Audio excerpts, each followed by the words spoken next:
Welcome to the weekly worship service at Beeson Divinity School. It's so good to see all of you, students, faculty, staff, visitors. We're delighted to have you here, and we hope that if there's anything we can do for you while you're here, you'll let us know.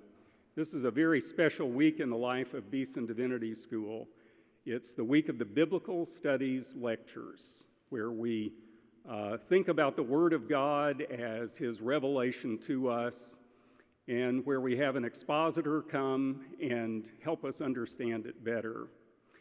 And that expositor for this year's Biblical Studies Lectures is just a deep friend of mine, just one of those wonderful lifetime friends that I appreciate so much, Dr. Ken Mathews.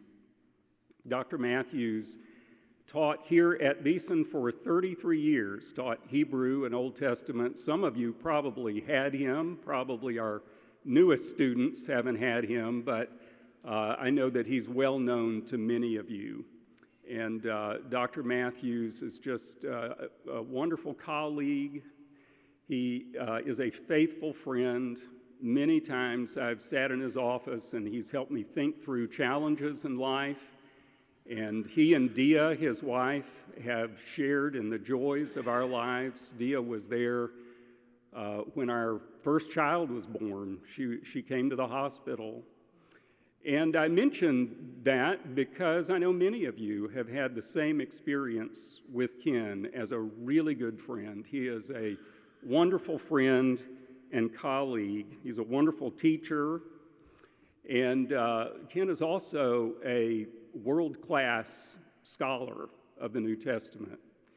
He not only published the Leviticus scroll of the Dead Sea Scrolls, co-published it with David Noel Friedman, but he's written a wonderful 2-volume commentary on the book of Genesis and the widely used and very valuable New American Commentary series. And the first volume of that commentary has just undergone an extensive revision and will soon be out. Dr. Mathews has also published a commentary on Joshua in the Teach the Text commentary series, and one on Leviticus in the Preaching the Word commentary series. And you can hear in those commentary series names Ken's real burden and passion to help ministers of the gospel preach and teach the word more effectively. Ken and Dia have 2 wonderful children, Katie and Colton.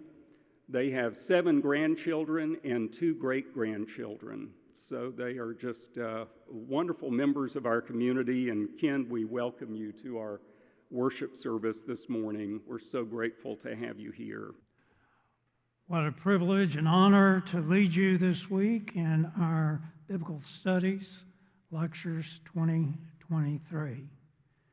It's simply delicious to be with you. I am tempted to tell some hilarious stories about your faculty.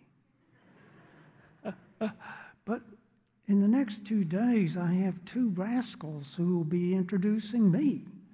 So I've got to be cautious about this. Well, after 3 decades here, teaching and preaching, community worship, mentoring, all of the vibrant life here, what could I possibly have to say anymore? You never can get enough of God. Yet, God is enough. Let's turn our attention to the series title, Pilgrimages of the Heart. The lives of the ancestors of Israel, the patriarchs and the matriarchs, as they are recalled in the book of Genesis. Have you noticed how much is given in Genesis to the travels of the patriarchs and matriarchs. How it is the topography and the geography are so important in telling their story. You begin with Abraham and Sarah in southern Iraq, traveling northwest through the Tigris and Euphrates Valley, moving northwest to about the border of North Syria and Turkey at the site of the town Haran. And we know that location. Haran is just about 100 miles from the epicenter of that horrific earthquake and the loss of so many lives. And then they headed southwest, down into modern Israel. They weren't there long. They went into Egypt and then returned and traveled throughout Canaan, north and south, east and west. And then there was Isaac. He too, from Canaan, went to the southwest area where the Philistines were to be found, and he was in Gerar. Jacob, he fled from his brother, leaving his homeland, going to Haran, and only after 20 years did he return through modern Jordan into Israel. And then we all know the adult life of Joseph. Joseph, you'll recall, was sold into slavery at 17 years of age. And then after 22 years, he was reconciled to his brothers and also to his father. There is, I think, a metaphorical underpinning when it comes to the travels of the ancestors of Israel. If you think about it with me, there are evidences within Genesis itself. The images of travel, pilgrimage, you find this for so well said when you turn to how God revealed himself the first time to Jacob at Bethel in chapter 28. And there he says, "Behold, I am with you, Jacob, and will keep you wherever you go." And so we begin to see evolving how there is the literal travel, but also a spiritual travel accompanied by God. And then if you remember, for Abraham in Genesis 17, there also God speaks to Abraham and calls on him to remember to devote himself, to be blameless in all of his travels before the Lord. And then I remember in Genesis 48 when Jacob, he blessed Joseph. And this is what he had to say in Genesis 28. "I am God Almighty. Walk before me." And he goes on to say, "The God before whom my fathers Abraham and Isaac walked, the God who has been my shepherd all my life long to this day." So I hope you recognize that there is a pilgrimage that the ancestors were on. Now, what about the heart? Well, you're very familiar with the significance of the heart. The heart in the Bible across the Testament calls on the importance of the heart for the interior person, the inner life. So you have the devoted heart, the circumcised heart, the good heart, the blessed heart, the courageous heart, the hardened heart. Again and again, you're familiar with pilgrimages of the heart. And so I want us to remember that in both Testaments, there's this drawing on the travels, the pilgrimages, and then the spiritual significance as they are accompanied by God. Isaiah spoke of it this way when he says, "Look to Abraham, your father, and to Sarah, who bore you."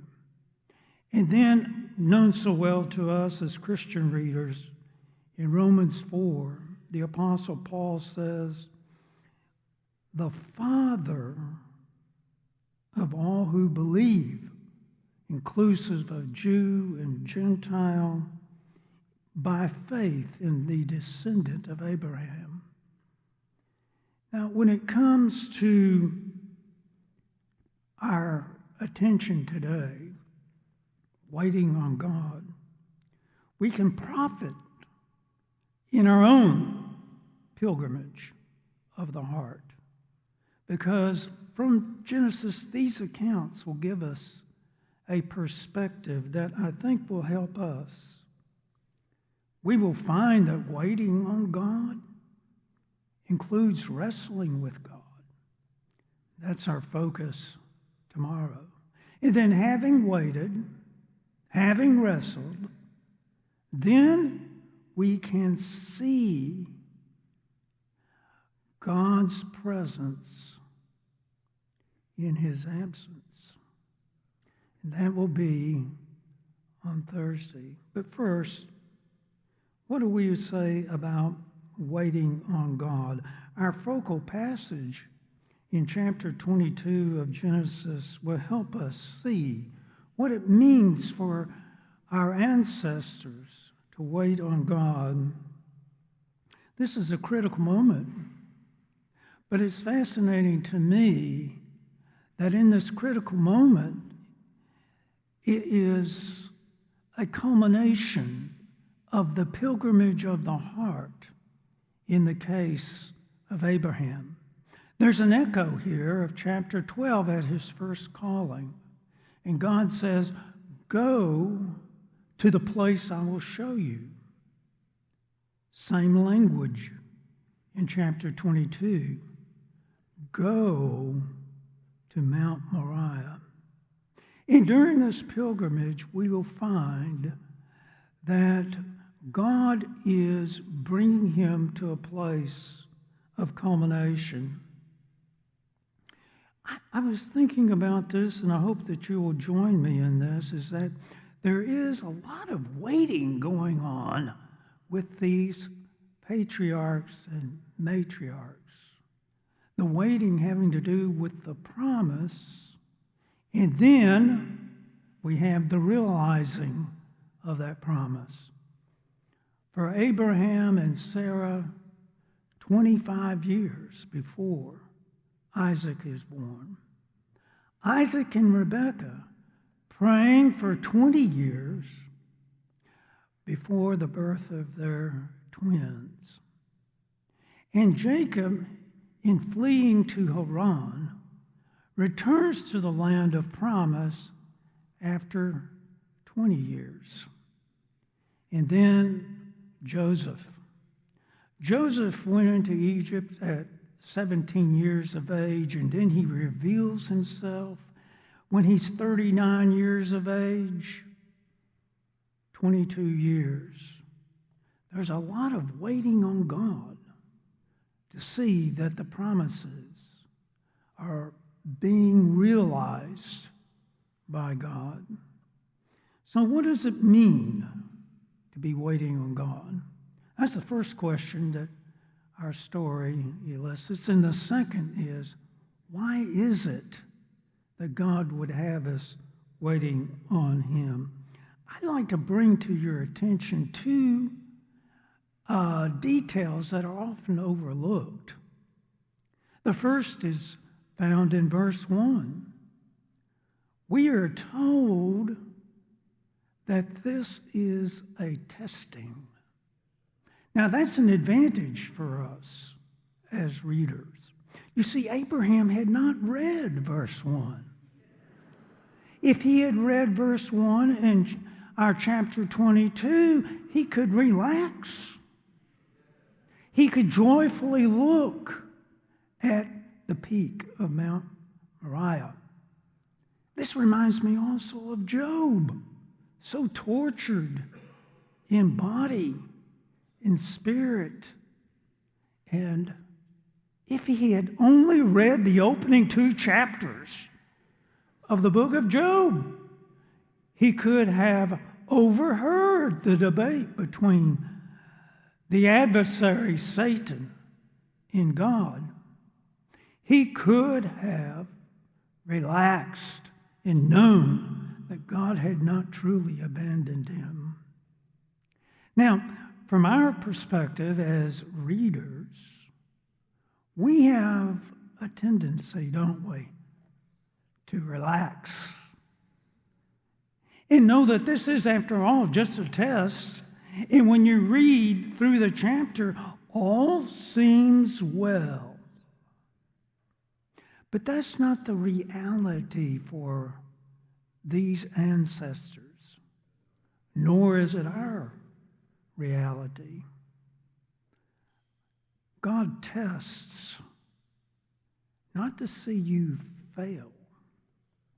God tests to see you succeed. And that's what this passage concerns. Now I want to couple this with another expression of what it means to wait on God, and that's in verse 4. 3 days it took for Abraham, Isaac, and his servants to come to Mount Moriah. 3 long, troubling days. It really doesn't matter, does it? Whether the crisis that we find ourselves in would be 3 hours, 3 days, 3 months, 3 years, in some cases, 3 decades. So when you bring these two together, what can we learn then about Abraham waiting on the Lord? First of all, waiting on God means crossing over to the slow lane. Oh, what a frenetic life that we live in this digital and technological age. Now, it's always been difficult for every generation to wait. But now it seems like the word wait is just a distasteful thought. We find in social media, did you know that there is an Instagram? And if you want your groceries delivered at your door within an hour, then go to Instacart. But I think the best one that summarizes the frenetic life in which we live is called DoorDash. We find ourselves pressured in that fast lane, but waiting on God requires of us to move into the slow lane. One of the writings recently has been entitled Time Well Spent by Jen Pollock Michael. And there's a question that she raises, and that is, do you have time for hope? And this is what she says about waiting on God in prayer, in supplication. Waiting on God means to untangle the tangled mess we live in. So we wait on the Lord to act. And this is what I call the 3 R's: to relieve, to rescue, to reconcile, to set things right now. And so we wait on him to do what only he can do, what we ourselves cannot do in the midst of a crisis. It is not that our prayers and waiting changes him, but rather he changes us. And then the slow lane, the slow path, should be part and parcel of the Christian pilgrimage of heart. I am remembering my own pastor for 9 years, W.A. Criswell. He was probably the most popular, well-recognized pastor in the 20th century. He was the first one to lead a church already of size to be a mega church, from 7,000 to 26,000. His church took in 5 buildings in downtown Dallas. The man, he preached over 4,000 sermons. He also wrote over 50 books.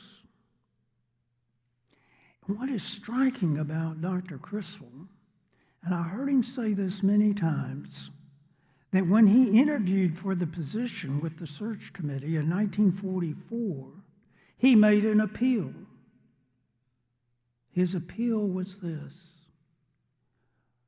give me my mornings with God. I'll do anything your church would have me do, afternoons and evenings, but give me my time with God. I don't think I could ever be as busy as he was. And most of us would agree. That's busier than I could possibly be. But it wasn't busy for him setting aside that critical time of his mornings with God. See, I think that test, when it came to Abraham, was passed, completed in those 3 days. That is where the war is fought. That's where the wrestling takes place. Wrestling with God. But I'd have you know that although he was waiting on God, that it was important for us to recognize that doesn't mean that Abraham was sitting on his hands. And that doesn't mean that God was sitting on his hands. But rather, he had prepared and he left with his servants and his son. And then there was God. He was at work too. For the angel of the Lord, he was serving the interests of Isaac, protecting him, securing him as the promised heir. I think that we can conclude that Abraham wasn't just waiting on the Lord. He must have been waiting with the Lord. Now, going into that slow lane, setting aside that time of prayer and supplication, waiting on the Lord, Charles Spurgeon, another Baptist, I guess this is a Baptist fest today.